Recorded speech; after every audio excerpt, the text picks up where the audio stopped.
For over 20 years, Morningstar has maintained a rating system that many investors have come to know as the STAR rating for funds. Did this rating work during the coronavirus pandemic? Let's find out. Now, the STAR rating is a look back at how a fund performed relative to its peers over time. We look at 10 years worth of performance history and put a greater emphasis on the most recent performance. Newer funds won't receive a STAR rating until they've built up at least 3 years worth of history. Morningstar accounts for fees by using the after-fee return, reflecting the reality of what an investor gets in her pocket.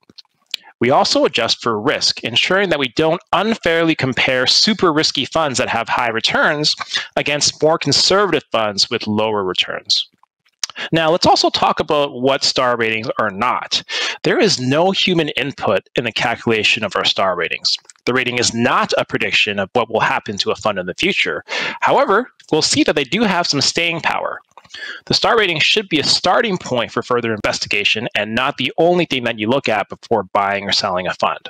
Now that we know a little bit about the STAR rating, let's have a look at how the STAR rating worked so far this year.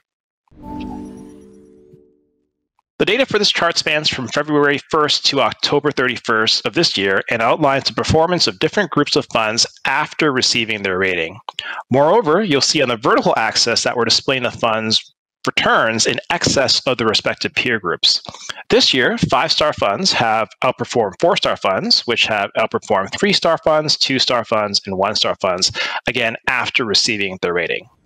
Now, although the STAR rating is not meant to be a predictor of future returns, that previous chart showed us that they do have some staying power, at least amongst Canadian domiciled funds and ETFs. Good performing funds have continued to be resilient this year, while poor performing funds continue to perform poorly.